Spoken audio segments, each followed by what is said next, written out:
Braking நியூஸ்ல காணாமல் போனது உண்மையான கேப்டன் வந்து பெரியார் தான். போராட்டத்தை தலைமை தாங்குவதற்கு தலைவர்கள் இல்லாத நேரத்துல காங்கிரஸ் கமிட்டி வந்து பெரியாருக்கு தந்தி அடிச்சு அவரை வந்து கூப்பிடுறாங்க. நாயும் பன்றியும் நடக்கிற தெருவுகளில் மனிதர்களுக்கு நடப்பதற்கு உரிமை இல்லை என்பது ஒரு காட்டுமிராண்டி சமூகத்தினுடைய அடையாளமா இருக்குதுங்கிற பெரியார் பேசிய பேச்சு வந்து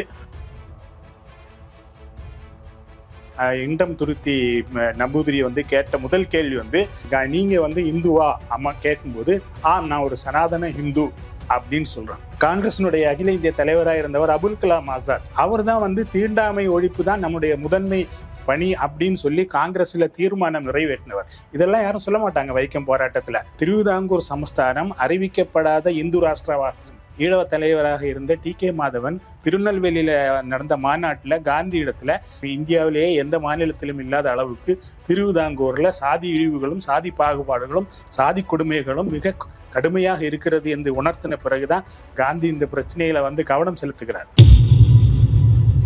ஊருக்கு நடுவே கோயில், கோயிலை சுற்றி குளம், குளத்தை சுற்றி அக்ரஹாரம், அக்ரஹாரத்தை சுற்றி கோயிலுக்கு சேவை செய்வதற்கான தெருக்கள், ஊருக்கு வெளியே சேரி, சேரியில தலித்துகள். இதுதானே ஊர் அமைப்பு. ஒரு முக்கியமான நிகழ்வு வந்து நாராயணகுருவும் காந்தியும் சந்திக்கிறாங்க. நாராயணகுரு சொன்ன ஒரு விஷயம் வந்து, நம்ம ஏன் வந்து வழி நடப்பதற்கான உரிமைக்காக நம்ம கேட்கணும், நம்ம வந்து அத்துமீறி நுழையணும். காந்தி வந்து நாராயணகுரு வன்மையை தூண்டுகிறார் அப்படின்னு எழுதுறாரு. 100 ஆண்டுகளுக்கு பிறகும் வேறு வேறு வடிவங்கள்ல, நவீன வடிவங்கள்ல அந்த சாதியும் தீண்டாமையும் இருக்கிறது. அது கேரளாவிலும் இருக்கிறது என்பதுதான் ஒரு மிகப்பெரிய கொடுமையான விஷயம். வீரம் செறிந்த போராட்டம். இந்திய வரலாற்றில் அந்த மாதிரி போராட்டத்தை பார்க்க முடியாது. இந்திய அளவில் அல்ல, உலக அளவில் பார்க்கப்பட்ட லெனின் வந்து ஆள் அனுப்புறாரு, இங்க என்ன நடக்குதுன்னு பாருங்க அப்படின்னு. கம்யூனிஸ்ட் கட்சியினுடைய மாநாட்டில் ஒரு நாள் அதற்காக பேசப்படுகிறது. அரண்சை நண்பர்களுக்கு வணக்கம். அரண்சை ஊடகம் சுயேட்சையாக இயங்குவதற்காகவே உருவாக்கப்பட்டது. நாம் செய்கிற வேலை உண்மையிலேயே மக்களுக்காக செய்கிறோம் என்பதை நீங்கள் நம்பினால், வாய்ப்பு இருந்தால் இந்த ரேசர் பே QR கோடுக்குள்ளே நீங்கள் வந்து அதை ஸ்கேன் பண்ணி எங்களுக்கு உங்களால் இயன்றதை விருப்பம் இருந்தால் ஆதரவு தெரிவிக்கலாம். அரண்சை நேயர்களுக்கு வணக்கம். நான் மதன் அறிவழகன். இன்றைய நமது சிறப்பு விருந்தினர் பேராசிரியர் அப்துல் ரசாக் அவர்கள். நிறைய விஷயங்கள் நம்ம அவர்கிட்ட விவாதிக்க இருக்கிறோம். அவரை வரவேற்கலாம். வணக்கம் ஐயா. வைக்கம் போராட்டம் குறித்து பேச வேண்டியிருக்குது. இப்போதான் சமீபத்தில் விஜயகாந்த் அவர்கள் இறந்த அன்னைக்கு தான் வைக்கம் போராட்ட நினைவு நாள் நடந்தது. நம்ம கேரளாவில் இருந்து பினராயி விஜயன் முதலமைச்சர் வந்திருந்தார். தமிழ்நாடு முதலமைச்சர் கலந்து கொண்டார். அதிகம் கவனம் பெற்றிருக்க வேண்டிய ஒரு நிகழ்வு. அதை ஒட்டி வருஷம் வருஷம் ஒரு விவாதங்கள்லாம் நடக்கும். யாராவது கேள்வி எழுப்பாங்க. குறிப்பாக ஜெயமோகன் ஏதாவது ஒரு கட்டுரை எழுதுவார். அதை ஒட்டி ஒரு சர்ச்சைகள் வரும். அறிவுத்தளத்தில் ஒரு பெரிய விவாதம் நடக்கும். இந்த முறை கேப்டன் விஜயகாந்தோடைய இறப்பு காரணமாக விவாதங்கள் எல்லாம் மாறிடுச்சு. விஜயகாந்த் அருமை பெருமைகள், அவர் தான் கேப்டன் அப்படி போயிருச்சு. அதனால நம்ம பெரியார் குறித்தும் வைக்கம் போராட்டம் குறித்தும் அதை நினைவுபடுத்தும் விதமாகத்தான் இந்த நிகழ்ச்சி அமையும்னு நினைக்கிறேன். இப்போ இதில் ஒரு ஜெயமோகனுடைய வாதத்தையே நான் வைக்கிறேன். வைக்கம் போராட்டம் என்பது இங்கே தமிழ்நாட்டில் பார்ப்பது போல பெரியாருடைய போராட்டம் அல்ல. பெரியார் அந்த போராட்டத்தை தொடங்கவும் இல்லை, நடத்தவும் இல்லை, முடித்து வைக்கவும் இல்லை. அவர் ஒரு பங்கேற்பாளர். எப்படி எல்லா தலைவர்களும் எப்படி போய் பங்கெடுத்தாங்களோ அது போல அவரும் போய் பங்கெடுத்தார். இப்போ தமிழ்நாட்டில் இருந்து கூட பெரியாரோட சேர்ந்து ஐயாமுத்து அப்படின்னு சொல்லி ஒரு கவுண்டர் சமூகத்தை சேர்ந்தவர் போனார், நாயுடு சமூகத்தை சேர்ந்தவர் போனார், பலரும் போயிருக்கிறாங்க. அதெல்லாம் விட்டுட்டு பெரியாரை மட்டும் நீங்கள் பேசுறது அப்படின்றது அது பொய், உண்மை இல்லை. உண்மையான கேரளத்தின் போராளிகளை நீங்கள் மறைக்கிறீங்க, தலைவர்களை மறைக்கிறீங்க, தியாகிகளை மறைக்கிறீங்க, இருட்டடிப்பு செய்றீங்க, பொய்யான கதையாடல்கள் உருவாக்கப்பட்டிருக்குது அப்படின்னு சொல்றார். உங்களுடைய பார்வை? அதாவது இந்த மறைக்கிறது, இருட்டடிப்பு செய்யறது அதெல்லாம் தொடர்ந்து நடக்குது என்பதனுடையதுதான். விஜயகாந்தோடைய அந்த மரணத்தோடு அந்த நிகழ்வோடு சேர்ந்து அந்த பிரேக்கிங் நியூஸ்ல காணாமல் போனது உண்மையான கேப்டன் வந்து பெரியார் தான். தமிழ்நாட்டினுடைய தமிழ்நாட்டினுடைய எரிகிற பிரச்சனைகளுக்கெல்லாம் உடனடியாக கேள்வி கேட்டவர் வந்து பெரியார். மறைந்து போன விஜயகாந்தோ இருக்கிற மரியாதைகளோடு சொல்றேன், அவர் காலகட்டத்தில் நடந்த அந்த மிகப்பெரிய பிரச்சனைகளுக்கெல்லாம் பெரியார் மாதிரி அவர் வந்து குரல் கொடுத்தாரு அப்படின்னு சொல்ல முடியாது. வைக்கம் போராட்டத்தை பொறுத்தவரையில பெரியார் வந்து அழைக்கப்படுகிறார். எந்த கட்டத்தில் அழைக்கப்படுகிறார் அப்படின்னு சொன்னா, அங்க வந்து தலைவர்கள் வந்து கைது செய்யப்படும் போது போராட்டத்தை தலைமை தாங்குவதற்கு தலைவர்கள் இல்லாத நேரத்துல காங்கிரஸ் கமிட்டி வந்து பெரியாருக்கு தந்தி அடிச்சு அவரை வந்து கூப்பிடுறாங்க. பெரியார் வந்து அந்த போராட்டத்துக்கு தலைமை ஏற்ற பிறகு அதனுடைய டைமென்ஷன் வேறையா இருக்குது. பெரியார் வந்து அங்க பேசுறாரு இல்லையா? இல்ல, அவருக்கு வந்து அழைப்பு கொடுத்தாங்க, போனாங்க. ஒரு ஜார்ஜ் ஜோசப், ஆமா, அவர் அழைப்பு கொடுத்தார். இன்னும் ஒரு சிலர் பேர்லாம் சொல்றாங்க, இவங்கெல்லாம் சேர்ந்து தான் அழைப்பு கொடுத்தாங்க, தலைவர் இல்லைன்னு சொல்றாங்க அப்படின்னு. ஆனா அப்படி சொல்ல முடியாது. காந்தியின் நேரடி கண் பார்வையில் அந்த போராட்டம் நடந்தது. அவருடைய கடிதத்தை வச்சுக்கிட்டு தான் போராட்டமே நடத்தினாங்க. ஏதோ பெரியார் தான் போய் அதை மாத்தினாருன்னு சொல்ல முடியுமான்னு கேக்குறாங்க. இல்ல, பெரியார் வந்து அங்க போய் மீட்டிங் போட்டு பேசுறார் தெருவா. பேசும்போது நாமும் பன்றியும் நடக்கிற தெருவுகளில் மனிதர்களுக்கு நடப்பதற்கு உரிமை இல்லை என்பது ஒரு காட்டுமிராண்டி சமூகத்தினுடைய அடையாளமா இருக்குதுங்கிற பெரியார் பேசிய பேச்சு வந்து மிகப்பெரிய ஒரு மக்கள் திரளை வந்து அணிதிரட்டினது. அதுக்கு பிறகுதான் வந்து பெண்கள் அதிகமாக வந்து அதில் பங்கேற்கிறாங்க இல்லையா? இப்போ ஜார்ஜ் ஜோசப் பத்தி இப்ப சொன்னீங்க. இந்த ஜார்ஜ் ஜோசப்பை வந்து காங்கிரஸ் ஏஐசிசியினுடைய செக்ரட்டரியா இருந்தவர், காந்தியினுடைய யங் இந்தியாவினுடைய எடிட்டரா இருந்தவர் காந்திக்கு முன்னாடி. அவரே வந்து காந்தி வந்து என்ன சொல்றாரு அப்படின்னா, இது இந்துக்களுடைய பிரச்சனை, இந்துக்கள் அல்லாதவர்கள் இந்த போராட்டத்திலிருந்து விலகிக் கொள்ளுங்கள் என்று சொல்லி ஜார்ஜ் ஜோசப்பை வந்து அதுல இருந்து அழுதுட்டே போறார். அவரும் அவருடைய மனைவி நர்ஸா இருந்தவங்க, அவங்க விளக்குறாங்க. முன்னணி தலைவராக இருந்தவர்கள். அது மட்டும் இல்ல, அப்துல் ரஹ்மான், நஜீப் என்று சொல்லக்கூடிய இஸ்லாமியர்கள் இருந்தாங்க, அவங்களையும் வந்து. அது மட்டும் இல்ல, அமிர்தசரத்துல இருந்து பஞ்சாப்ல இருந்து வந்து அவர்கள், நீங்க நம்ம விவசாய போராட்டம் டெல்லியில நடந்த போது தெரியும், அவங்க வந்து சாப்பாடு போட்டாங்க இல்லையா, லட்சக்கணக்கான சப்பாத்தி செஞ்சு. அந்த மாதிரி போஜனம் சாலை தொடர்ந்து அவர்கள் வந்து நடத்தி கொண்டிருந்த போது அவர்களையும் வெளியேற்றினார் காந்தி. காந்தி வந்த உடனேயே யார்கிட்ட பேசுறாரு அப்படின்னா, இண்டந்துருத்தி மனை என்று சொல்லக்கூடிய ஒரு அந்த கோயிலுடைய நிர்வாகியாக இருக்கிற ஒரு இடத்துலயே வீட்டுல போய் பேசுறாரு. வீட்டுல பேசும்போது காந்தியை உள்ள விடல, ஏன்னா அவர் வைசியர் இல்லையா? காந்தியே வெளியே வச்சுதான் 5 மணி நேரம் சொல்றாங்க, 3.5 மணி நேரம் சொல்றாங்க. இது புது விஷயமா இருக்குது. இல்ல, இது வந்து அதியமானுடைய புத்தகத்துல இது இருக்கும்னு நினைக்கிறேன். 3.5 மணி நேரம் அவர் வந்து வெளியே இருந்து பேசுறாரு. வந்த உடனே காந்தி இடத்துல அந்த இண்டம் துருத்தி நம்பூதிரி வந்து கேட்ட முதல் கேள்வி வந்து, நீங்க வந்து இந்துவா அம்மா கேட்கும்போது, நான் ஒரு சனாதன ஹிந்து அப்படின்னு சொல்றான் இல்லையா? அந்த சனாதனங்கிற போராட்டம் முதல்ல அங்கிருந்து ஆரம்பிக்குது. காந்தி சொல்றாரு அப்படின்னு சொன்னா, இவர்கள் வந்து முற்ஜன்ம பாவம் செய்தவர்கள், அவர்கள் வந்து நீசர்கள், அவர்களுக்காக நான் வந்து நீங்க பரிந்துரைக்க வேண்டிய அவசியம் இல்லைன்னு சொல்லி அவருடைய வாதத்தை நான் ஒரு சனாதன இந்து என்று சொன்ன காந்திக்கு தர்க்க ரீதியாக எதிர்கொள்ள முடியாது. அவ்வளவு வந்து விஷயங்கள் அதில் நடந்திருக்கு. இன்னைக்கு ஒரு வரலாற்று நகைமுரண் என்னன்னு சொன்னா, அந்த மனை, அந்த இண்டந்துருத்தி மனை வந்து இன்னைக்கு ஏஐடிசியினுடைய கல்லு தொழிலாளர்கள் அலுவலகமாக இருக்குது. நீ வைக்கம் போராட்டம் தொடர்பாக போய் பார்த்தவங்க எல்லாம் அதை சொல்றாங்க. அப்படி வந்து ஒரு பெரிய வரலாற்று இதெல்லாம் வந்து பெரியார் வந்ததே, பெரியாரை வந்து ராஜாஜி கூட வர்றார். காந்தி வந்தது காந்தியோட ராஜாஜிக்கு வர்றார். ராஜாஜி தான் காந்தியை வந்து, நீங்க வரலன்னா பெரியார் இந்த போராட்டத்தை ஹைஜாக் செஞ்சிருவார் அப்படின்னு சொல்லி கூட்டிட்டு வந்ததாக சொல்லப்படுகிறது. தலித் ஆக்டிவிஸ்டுகளும் அது போன்ற சிந்தனையாளர்கள், உதாரணமா சன்னி கப்பிக்காடு, TS ஷியாம்குமார் எல்லாம் என்ன சொல்றாங்க அப்படின்னா, இது வந்து தலித்துகளுடைய பங்களிப்பை வந்து வஞ்சனை செய்யப்பட்டது, இது வந்து கோயில் நுழைவு போராட்டமே இல்லை அப்படின்னு சொல்றாங்க. இது கோயில்ல வந்து இப்ப நாராயணகுரு வர்றாரு, நாராயணகுரு வந்து கோயில்ல வந்து நாம ஏன் நுழையணும், நம்ம கோயில் இல்லை, உனக்கு கோயில் வேணா நான் கட்டி தரேன், ஏன்னா அவர் வந்து ஈழவ சிவனை பிரதிஷ்டை செஞ்சு இதுதான் நம்ம தெய்வம், நமக்கே இருக்குது, நம்ம ஏன் அவங்க கோயில்ல போய் நிக்கணும் அப்படின்னு சொன்னவர். அந்த வழியில நடக்கிறதுக்கான உரிமை, வழி நடப்பதற்கான உரிமைன்னு சொன்னா அது ஒரு மனித உரிமை பிரச்சனை.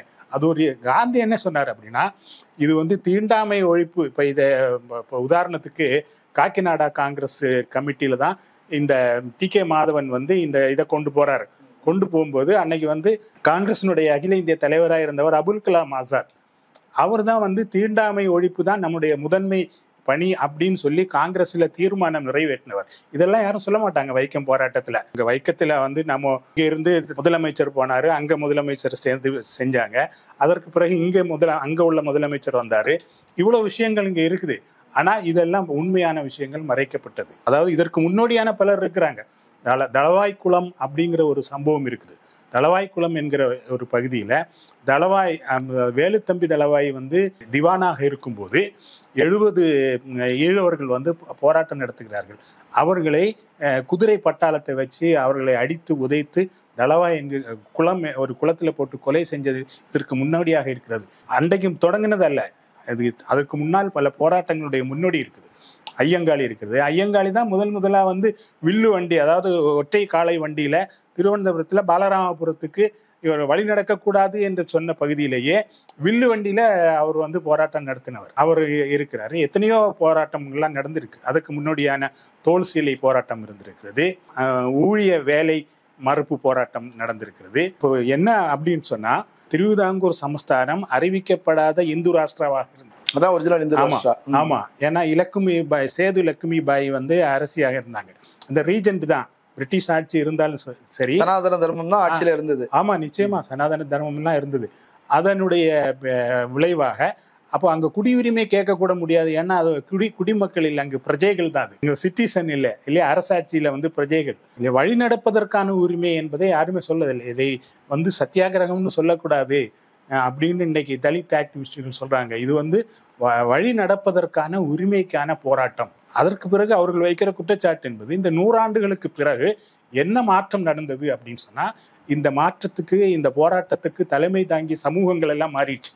ஈழவ சமூகம் இப்போ வந்து காந்தியை வந்து முதல்ல எப்போ வராரு, ஈழவ தலைவராக இருந்த TK மாதவன் திருநெல்வேலியில நடந்த மாநாட்டில் காந்தி இடத்துல இந்த மாதிரி இந்தியாவிலேயே எந்த மாநிலத்திலும் இல்லாத அளவுக்கு திருவிதாங்கூர்ல சாதி இழிவுகளும் சாதி பாகுபாடுகளும் சாதி கொடுமைகளும் மிக கடுமையாக இருக்கிறது என்று உணர்த்தின பிறகுதான் காந்தி இந்த பிரச்சனையில வந்து கவனம் செலுத்துகிறார் இல்லையா. காந்தியை தவறாக புரிய வச்சிருக்கிறாங்க. 2 பிராமணர்கள் போய் காந்தியை பார்த்து இது வந்து பொது வழி இல்லை அப்படின்னு சொல்றாங்க. 2 ஐயர் போய் ஆமா, அந்த தவறான விஷயம். ஏன்னா முதலாக அங்க ஆரம்பிக்கப்பட்ட கேரளால வந்து PWD என்கிற ஒரு துறை ஆரம்பிக்கப்பட்டது, தேவசம் போர்டுங்கிற துறை ஆரம்பிக்கப்பட்டது. அங்க இருந்த வழியில் இருந்த மரங்களில் PWD போர்டு இருந்தது. அந்த போர்டுகளை எல்லாம் நீக்கிட்டு தான் இதை வந்து, ஆனா தீண்டா பலகை என்கிற ஒரு பலகை வச்சிருந்தது. அதாவது தீட்டானவர்கள் இங்க செல்லக்கூடாது அப்படிங்கிற ஒரு, அது வந்து கடைசியில என்னென்ன சமூகங்கள்லாம் போறதுக்கு அனுமதி இல்லாம இருந்தது.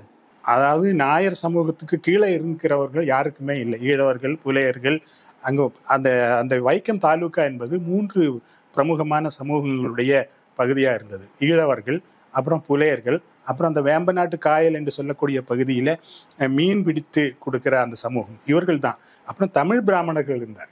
அது ஒரு முக்கியமான செய்தி வந்து, தமிழ் பிராமணர்கள் தான் இதுக்கு எதிராக இருந்திருக்கிறாங்க. தமிழ் பிராமணர் அவர்கள் வந்து என்ன சொல்றாங்கன்னா, தலித்துகள் வந்து பிராமணிய கோவில் மையமான பிராமணியம், க்ஷேத்திர பிராமணியம்னு சொல்றாங்க. இப்போ ஐரோப்பாவை பத்தி சொல்லுவாங்க இல்லையா, உலகத்தை மையமாக வைத்து ஐரோப்பாவை மையமிட்ட உலகம் சொன்ன மாதிரி கோயிலை மையமிட்ட நம்முடைய வரலாறும் நம்முடைய பண்பாடும் தான் அதானே. கோயிலை மையமிட்ட வரலாறு தானே. ஊரமைப்பு அப்படி தானே.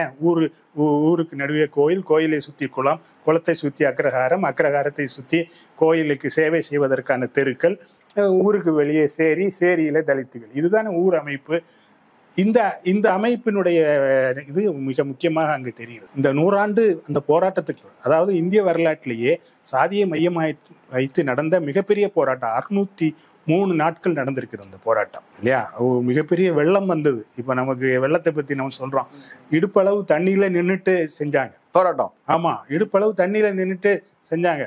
கைது செய்வதற்கு போட்ல வந்தாங்க. ஒரு கட்டத்துல யாரையும் கைது செய்ய வேண்டாம்னு முடிவு பண்ணிட்டாங்க. அவ்வளவு பெரிய போராட்டம் நடந்திருக்கு. இதுல வந்து பாதிக்கப்பட்ட பலருடைய வரலாற்றிலே அவங்க வந்து இடம்பெறாமல் போனாங்க. இதுல நான் ஒண்ணு கேள்விப்பட்டேன். பெரியாருடைய பிரச்சாரம் அப்படிங்கிறது வைக்கம்ல மட்டும் இல்ல, அவர் திருவாங்கூர் சமஸ்தானம் முழுக்க ஒரு சுற்றுப்பயணம் செய்து பிரச்சாரம் செய்தார். அதர் சரௌண்டிங் அந்த சுற்றுப்பயணம் போனாரு. அதுல வந்து கன்னியாகுமரி பகுதியில் உள்ள நாடார்கள் கூட வந்து அன்றைக்கு சாணார்கள் அவர்கள் வந்து சுசீந்திரம் கோயில் நுழைவு போராட்டம் நடத்தணும், அடுத்தது இது முடிஞ்ச உடனே இங்க பண்ணணும் அப்படிங்கிற எழுச்சிகள்லாம் ஏற்பட்டதுலாம் சொல்றாங்க. உண்மையா? அது வந்து ஒரு முக்கியம். எப்படி ஈழவர்கள் வந்து ஒடுக்கப்பட்டவர்கள் பிறகு மிகப்பெரிய சமூகமாக அவர்கள் வந்து உயிர் தெழுந்து வந்து விட்டார்களோ, அதே மாதிரி நாடார் சமூகமும் அப்படிதான். நாடார் சமூகத்திற்கு மார்பு மறைக்கிறதுக்கு போராட்டம் நடந்தது, தோல் சீலை போராட்டம் நடந்தது. கல்லிறக்குவது மட்டும்தான் ஈழவர்களுடைய தொழிலாக இருந்தது மாதிரி இங்கே வந்து பனையேறுவது மட்டும்தான் இவர்களுடைய தொழிலாக இருந்தது இல்லையா. அது வேற யாருக்கு கூட கொடுக்க மாட்டாங்க. ஆனா TK மாதவன் காந்தி இடத்துல பேசும்போது அவர் வந்து அட்வொகேட்டா இருந்தார். நாங்களே 10 பேரை வெளிநாட்டுல அனுப்பி படிக்க வச்சிருக்கிறோம் அப்படின்னு சொன்னார். அந்த சமூகம் ஏதோ ஒன்றும் தெரியாத சமூகமாகவும் இவங்க எல்லாம் வந்து அவர் சொன்ன மாதிரி நீச சென்மங்கள் முஜ்ஜன்ம பாவத்தால இவங்க இப்படி இருக்கிறாங்கிறது இல்லை. அவர்கள் படித்தவர்கள் இருக்கிறாங்க, நிலம் உடையவர்கள் இருக்கிறார்கள், அவர்கள் சிந்தனையாளர்கள் இருக்கிறாங்க. இன்னைக்கு அந்த சமூகம் மிகப்பெரிய சமூகமாக இருக்கிறது. இப்போ நாராயணகுரு செய்த ஒரு மிகப்பெரிய சாதனை இருக்கிறது இல்லையா? இப்போ கேரள மறுமலர்ச்சியில நாராயணகுருவினுடைய பங்களிப்பு என்பது ஒரு முக்கியமான விஷயமாக. இப்போ ஜெயமோகனுடைய விமர்சனத்துல ஒரு முக்கியமா என்ன சொல்றாரு, வைக்கம் போராட்டம் அப்படின்னா யார் நினைவுக்கு வர்றாரு? பெரியார். இப்போ பெரியாரை பத்தி எல்லாரும் பேசுறது அப்படின்னு வைக்கம் வீரர்னு பேசுறீங்க. ஆனால் உண்மையிலேயே அந்த போராட்டத்தை தொடங்கியவர்கள், ஏற்கனவே முதல் கேள்வியிலே சொன்ன, பெரியார் அதை தொடங்கல, அவர் அதை நடத்தல, அதை அவர் முடிச்சு வைக்கவும் செய்யலை அப்படின்னு சொல்லியிருந்தார். அவர் பங்கெடுத்தவர் மட்டும். அப்போ அதில் தொடங்கியவர்னா யாரு அப்படின்னு சொன்னா டி.கே. மாதவன், கே.பி. கேசவ மேனன், இவர்கள் தான் வந்து முன்னாடி நின்று தொடங்கி வச்சாங்க. அப்போ அவங்க வந்து ஒரு ஈழவ சமூகத்தை சேர்ந்தவர்களை வந்து அதில் தலைவர்களாக இருந்தவங்க, படித்தவர்களாக இருந்தாங்க, அறிவுஜீவிகளாக இருந்தாங்க, காங்கிரஸ் இயக்கத்தின் முக்கியமான தலைவர்களாக இருந்தாங்க. அவர்கள் எல்லாத்தையும் ஒதுக்கிடுறீங்க, புறக்கணிச்சு இருட்டடிப்பு செய்யறீங்க. இப்போ நீங்க பெரியார் சம்பந்தமா இருட்டடிப்பு செய்யறாங்கன்னு சொல்லும்போது அங்க வந்து அவர்களை இருட்டடிப்பு செய்துவிட்டு நீங்க இவர்களை காட்டுறீங்க, இப்படியான விமர்சனங்கள் வருது இல்லை? ஜெயமோகன் அப்படிங்கிறது சொல்லும்போது அவருடைய அடையாளமே அதிர்ச்சியான செய்திகளை சொல்லு. தமிழ்ல நாவலே இல்லை, என்ன மாதிரியான யாருமே எழுதுறது இல்லை அப்படின்னு மற்றவங்களெல்லாம் இருட்டடிப்பு, இலக்கியத்துல எல்லாருமே இருட்டடிப்பு செய்யறது அவருடைய வேலை. அது மாதிரி வந்து பெரியாரை அவர் இருட்டடிப்பு செய்யறாரு அப்படின்னு சொன்னா அவர் சார்ந்த ஒரு சமூகம் இருக்கு இல்லையா, அது இன்னைக்கு கேரளால டாமினன்ட் சமூகமா இருக்கிறது. அப்படி அவர் கேரளா அந்த டாமினன்ட் சமூகம் NSS என்று சொல்லக்கூடிய அந்த சமூகத்தை சார்ந்தவர்கள், நாயர் சர்வீஸ் சொசைட்டி அப்படிங்கிறது. இப்ப அவர்கள் வந்து எப்படி ஆச்சு அப்படின்னு சொன்னா, அண்மையில வந்து ஜாதி சென்சஸை எடுக்க வேண்டும் அப்படிங்கிற ஒரு பிரச்சனை வரும்போது கம்யூனிஸ்ட் ஆட்சி இருக்கிற கேரளாலேயே அதை வந்து பெருசா எடுக்க மாட்டேங்கிறாங்கன்னா, ஏன்னா இந்த சமூகத்தை பயந்துதான் சாதிவாரி கணக்கெடுப்பு நடத்துறது. ஏன்னா இவங்க டாமினன்ட் ஆயிருக்கிறாங்க. அவங்க கேள்வியை எழுப்பிட்டாங்க, அரசனுடைய அமைச்சர்கள்ல எத்தனை பேர் உங்க சமூகத்தை சார்ந்தவர்கள் இருக்கிறார்கள், உங்களுடைய மொத்த எண்ணிக்கை என்ன, இது எவ்வளவு பெரிய இது. அவங்களுக்கு ஒரு லாபியே இருக்குது. எப்படி வந்து இங்கே தமிழ்நாட்டில் வந்து சென்னை பல்கலைக்கழகத்தை முதலியார் யூனிவர்சிட்டின்னு சொல்கிறோமோ, இதே மாதிரி அங்கே வந்து சட்டமன்றத்தில் வந்து செக்ரட்டேரியட்டில் வந்து அவங்க டாமினன்ட் சமூகமாக இருக்கிறாங்க. அளவுக்கு அதிகமாக வந்து எப்படி வந்து பிராமணியம் வந்து சாதிகளை வச்சு இன்னைக்கு கருவியாக வைத்து பயன்படுத்துகிறார்களோ, அப்படி வந்து இன்னைக்கு வந்து பாசிச சக்திகளுக்கு கருவியாக அவர்கள் பயன்படுத்தப்படுகிறார்கள் அந்த சமூகம். அதை சார்ந்தவர் தான் ஜெயமோகன். அதனாலதான் அவர் அந்த மாதிரியான சொல்றாரு. அண்மையில ஒரு பெரிய விஷயம் அப்படின்னா, சபரிமலையில வந்து உச்ச நீதிமன்ற தீர்ப்பு வந்தது, பெண்களுக்கு அனுமதி வழங்க வேண்டும். அதை வந்து கம்யூனிஸ்ட் கட்சியால நிறைவேற்ற முடியல. என்ன காரணம் சொன்னா, இந்த சமூகம் தான் காரணம். இவர்கள் வந்து அணிதிரட்டுறார்கள்.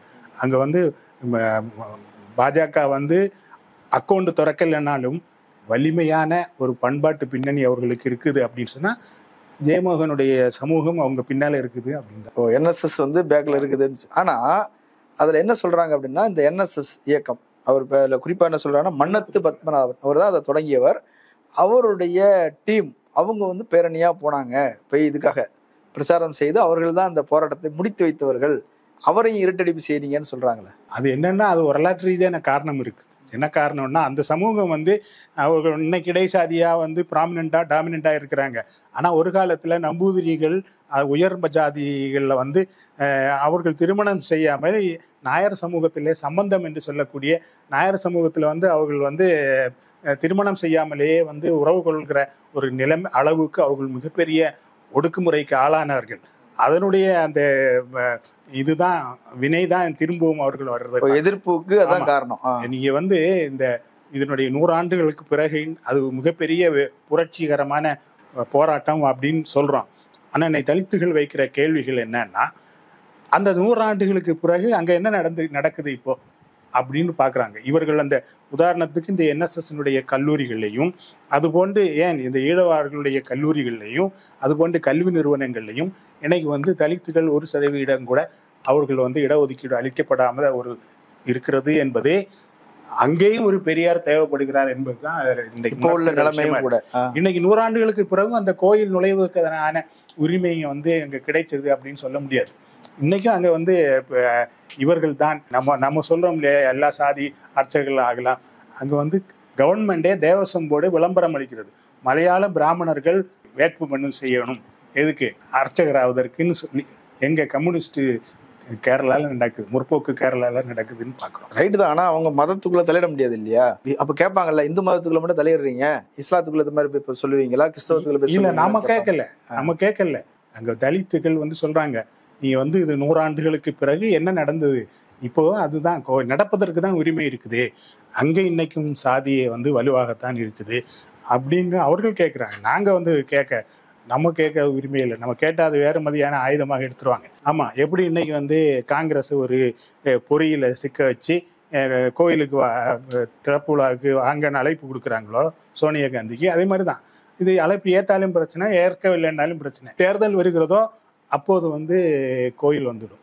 இவங்க வந்து சாதி சென்சஸ்ன்னு சொன்ன உடனே இப்போ வந்து கோயிலை கையில் எடுத்தாங்க இல்லையா, விபி சிங் வந்து மண்டலை எடுத்த போது இவங்க கமண்டங்களை கையில் எடுத்தாங்க இல்லையா, அது மாதிரி தான் அது. வைக்கம் போராட்டம் அப்படின்னு குறித்து பேசும்போது பெரியாரோட முக்கியத்துவம் சொன்னீங்க. அவருடைய பேச்சு வீச்சு அது ஒரு பெரிய தாக்கத்தை ஏற்படுத்தியது. நாடு முழுக்க அப்படின்றது திருவாங்கூர் மட்டுமல்ல, இந்தியா முழுக்கவே ஊடகங்கள்ல அது செய்தியா மாறிச்சு, ஒரு தேசிய விவாதத்தை உருவாக்கிச்சு. அதன் பிறகு ஒரு காந்தியுடைய ஹரிஜன சேவா சங்கம் அவர் வந்து வைக்கம் போராட்டத்தை ஒரு முன்மாதிரியாக கொண்டுதான் அதில் வந்து சத்தியாகிரகம் வெற்றி பெற்றது. அதை முன்மாதிரியாக கொண்டுதான் ஹரிஜன சேவா சங்கம் ஃபார்ம் பண்ணப்பட்டு அதில் எல்லாரும் சேர்ந்து வேலை செஞ்சாங்க அப்படிங்கிறதெல்லாம் சொல்றாங்க. இப்போ அவ்வளோ தூரம் ஒரு முக்கியத்துவம் இருந்தாலும் கூட அதை மறுக்கிறதுக்கு இல்லை.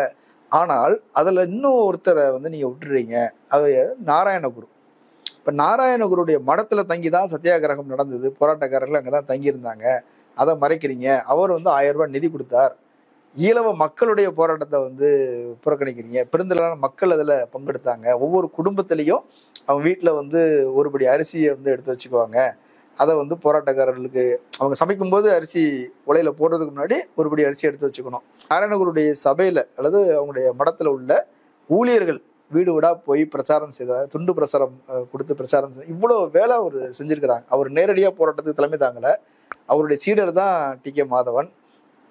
இவ்வளவு முக்கியத்துவம் இருந்தும் அவங்களெல்லாம் விட்டுட்டு பெரியாரை மட்டும் கொண்டாட வேண்டிய தேவை இல்லை. பெரியார் மட்டும் அப்படின்னு சொல்ல முடியாது இந்த போராட்டத்தில். இப்போ நாராயணகுருக்கு இருக்கிற முக்கியத்துவம் அப்படின்னு சொல்லும்போது, நாராயணகுரு ஒரு சாத்வீகமான ரீதியில் கிட்டத்தட்ட காந்தி மாதிரி அவர் வந்து ஒரு நமக்கு சன்னியாசத்தை தந்ததே பிரிட்டிஷ்காரன் தான் சொன்னார் அவர். அப்படி இருக்கும்போது ஒரு முக்கியமான நிகழ்வு வந்து நாராயணகுருவும் காந்தியும் சந்திக்கிறாங்க. அவருக்கும் இடையில இருக்கிற பேச்சு வந்து ரொம்ப முக்கியமாக இருக்குது. காந்தி கேட்குறாரு வந்து, ஏன் நமக்கு இந்து சமூகத்தையே நமக்கு மோட்சத்துக்கான மார்க்கம் இருக்குது இல்லையா, அப்படின்னு போதாதா, அப்படின்னு ஆன்மீகம் போதாதா அப்படின்னு கேட்குறாரு. அப்போ நாராயணகுரு சொல்வார், மோட்சத்துக்கு வந்து பிற சமூகத்திலையும் பிற மதங்கள்லையும் இருக்கிறதே மோட்சம் அப்படின்னு சொல்றார். அது மட்டும் இல்லை, நாராயணகுரு சொன்ன ஒரு விஷயம் வந்து, நம்ம ஏன் வந்து வழி நடப்பதற்கான உரிமைக்காக நம்ம கேட்கணும், நம்ம வந்து அத்துமீறி நுழையணும், அவனுடைய பாயசத்தை நம்ம சாப்பிடணும். ஆனால் எங்க இந்தியாவில் காந்தி வந்து நாராயணகுரு வன்மையை தூண்டுகிறார் அப்படின்னு எழுதுறார். நாராயணகுருனுடைய பங்களிப்பு என்பது ரொம்ப முக்கியமானது, அவருடைய அணுகுமுறை என்பது ரொம்ப வித்தியாசமானது, அதை நம்ம மறைக்க முடியாது. இந்த போராட்டத்தை முடித்து வைத்தது பெரியாரா? இல்லை, அவர் ஜெயிலில் இருந்தார். அவருடைய சகோதரிகள் போராட்டம் நடத்தினாங்க, பெண்கள் நிறைய பங்கெடுத்தாங்க, அது ஒரு ஓகே தான். ஆனால் அதில் பெரிய பிரச்சனை இல்லாமல், சிக்கல் இல்லாமல் அதை வந்து முடிச்சு வச்சது யாரு அப்படின்னா அதில் காந்தியோடைய தலையீடு இருக்குது. அவர் வந்தாரு, பேசினாரு, முடிச்சு வச்சாரு, அதன் காரணமாக தான் அது முடிவுக்கு வந்துச்சு அப்படின்னு சொல்றாங்க. எதேச்சியா இன்னொன்னு என்ன சொல்றாங்கன்னா, அவங்களுடைய மன்னர் இறந்து போயிட்டார், அரசர் இறந்துட்டார், சத்ரு சம்ஹார யாகம் நடத்தினாங்க, பெரியார் சாகணும்னு நடத்தினாங்க, அது அரண்மனையிலே மரணம் வந்துருச்சு, அது நெகட்டிவ் ஆயிருச்சுன்னு சொல்லி அவங்களே அறிக்கை விட்டாங்க. அதனால பெரியார் விடுதலை செய்யப்பட்டாருன்னு சொல்றாங்க. ஆனாலும் பெரியார் விடுதலைக்கு பிறகு ஒரு ஈரோடு வந்துட்டாரு, போராட்டம் தொடர்ந்து கொண்டு இருந்தது. அங்க உள்ள தலைவர்கள் தான் முடிச்சு வச்சாங்க. எல்லாத்துக்கும் நீங்க பெரியாரை வந்து நிறுத்துறீங்களான்னு கேக்குறாங்க. பெரியாரை நிறுத்துறதுன்னு மட்டும் இல்லை, இப்போ யார் முடிச்சு வச்சாங்க அப்படிங்கும் போது முடிச்சு வச்சதே ஒரு சமரசமாக தான் தீர்ந்து, ஒரு பெரிய வெற்றின்னு சொல்ல முடியாது. ஒரு 4 வீதிகள் இருக்குது. கிழக்கு வீதியை வந்து திறக்கல. கிழக்கு வீதிகள் வந்து பூஜாரிகள் செல்வதற்கும் அவர்கள் குளிப்பதற்கே தனி குளம் எல்லாம் அங்கே அமைச்சு கொடுக்குறாங்க. மற்ற 3 வீதிகளில் தான் வந்து நடக்கலாம் அப்படின்னு வந்து வேறு வழி இல்லாமல் அது கூட ஒரு லிமிட்டெட் தீண்டாமையை வந்து ஃபாலோ பண்றாங்க. ஆமா ஆமா, அது வந்து அது முழு வெற்றின்னு சொல்ல முடியாது. அதுதான் இன்றைக்கும் தொடருது. அந்த 100 ஆண்டுகளுக்கு பிறகும் வேறு வேறு வடிவங்கள்ல, நவீன வடிவங்கள்ல அந்த சாதியும் தீண்டாமையும் இருக்கிறது. அது கேரளாவிலும் இருக்கிறது என்பதுதான் ஒரு மிகப்பெரிய கொடுமையான விஷயம். வைக்கம் போராட்டத்துடைய சிறப்பு என்ன அப்படின்னு சொன்னா, அது கேரளாவில் ஒரு பெரிய தாக்கத்தை ஏற்படுத்திய போராட்டம். கிட்டத்தட்ட 2 ஆண்டுகள் வந்து தொடர்ந்து நடந்த ஒரு போராட்டம். அதன் காரணமாக தொடர்ந்து விவாதங்கள், உரையாடல்கள், பிரச்சாரங்கள் அப்படின்னு அது போய் பல தலைவர்கள் அதை வந்து உருவாக்கிச்சு. அதுல இருந்து தான் நம்பூதிரிபாடு உருவானாரு, கோபாலன் உருவானார், பெரிய இடதுசாரி தலைவர்கள் எழுச்சி அடைந்தது. அதில் இப்படி அதுக்கு ஒரு பெரிய முக்கியத்துவம் இருக்குன்னு சொல்றாங்க, உண்மையா? அது உண்மை இல்லை. நீ எப்பவுமே ஒன்றை முன்னிலைப்படுத்தும் போது வேற ஒன்று மறைக்கப்படும். இந்த 30கள் 1920கள் அப்படிங்கும்போது கேரளால வந்து மலபார் ரிபல்லியன் நடக்குது, மாப்பிள்ளை நடக்குது. அது வந்து இந்திய அளவில் அல்ல, உலக அளவில் பார்க்கப்பட்டு லெனின் வந்து ஆள் அனுப்புறாரு, இங்க என்ன நடக்குதுன்னு பாருங்க அப்படின்னு. கம்யூனிஸ்ட் கட்சியினுடைய மாநாட்டில் ஒரு நாள் அதற்காக பேசப்படுகிறது. அவ்வளவு பெரிய 6 மாசம் வந்து ஒரு பகுதியில, அதை ஏறநாடு வள்ளுவ நாடு என்கிற தாலுக்காவில் பிரிட்டிஷ் அரசுக்கு நுழைய முடியாமல் வந்து ஒரு மிகப்பெரிய போராட்டம். இஸ்லாமியர்கள், குறிப்பாக வந்து விவசாயம் செய்கிறவர்கள், குடியான்களாக இருந்தவர்கள் நடத்திய போராட்டமாக இருக்கு. வீரம் செறிந்த போராட்டம். இந்திய வரலாற்றில் அந்த மாதிரி போராட்டத்தை பார்க்க முடியாது. வாரியன் குன்னத்து குஞ்சா அகமது ஆஜி என்று சொல்லக்கூடிய ஒரு தலைவரை வந்து சுட்டுக் கொள்றாங்க. அவர் வந்து இன்னைக்கு வரலாற்றில் இருந்து நீக்கிடுறாங்க. அப்போ மிகப்பெரிய போராட்டம் நடக்கும்போது அதுக்கு வடநாட்டில் என்ன அப்படின்னு சொன்னா, இந்த வந்து இந்துக்களை வந்து கொல்லுகிறார்கள் அப்படிங்கிற இது நடந்தது. சுத்தி இயக்கம் ஆரம்பிக்கிறாங்க. இந்த பிரச்சனையிலேயே அலி சகோதரர்கள் என்ன சொல்றாங்க, என்ன மனுஷனே வழி நடக்க, நாயும் பேயும் நடக்கிற ரோட்ல மனிதன் நடக்க முடியாதுன்னு சொன்னாங்க. அவங்கள விட்டுருங்க, நாங்க அவங்கள கண்ணியப்படுத்துறோம்னு சொன்னாங்க. அப்பதான் ஓடி வர்றாங்க. காந்தி என்ன சொல்றாரு அப்படின்னா, இது வந்து மத சீர்திருத்தத்துக்காக பண்ற விஷயம், இது வந்து அதனாலதான் அவர் வேறு மற்றவங்களை விளக்குறார்கள். அதுக்கு பிறகுதான் சுத்தி இயக்கம் வருகிறது. அதை தொடர்ந்து RSS வந்து உருவாக்கப்படுகிறது. அப்போ இந்த விஷயங்களை எல்லாம் இது வந்து இங்க மட்டும் நடந்தது இல்லை, கேரளாவில் நடந்த விஷயம் சொல்ல, மலபார்ல நடந்த போராட்டம், வேகன் டிராஜடி நடக்குது. ஒரு வேகன்ல 100க்கு மேற்பட்டவர்களை, முஸ்லீம் போராளிகளை நிறைச்சி அங்கிருந்து அனுப்புறாங்க. திருவூர்ல இருந்து நம்ம திருச்சியில வந்து திறந்து பார்க்கும்போது 100க்கு மேற்பட்டவர்கள் சரக்கு ரயில்ல செத்து கிடக்குறாங்க. அவர்களுடைய உடல்கள் வந்து போத்தனூர்ல அடைக்கப்பட்டது. இவ்வளவு பெரிய செய்தி. இது ஒரு அது தனியா நடத்த வேண்டிய ஒரு விவாதம். அதெல்லாம் மறைக்கப்படுகின்ற நூறாண்டு, அது நூறாண்டு தான். 1921 நடந்ததுதான் அது.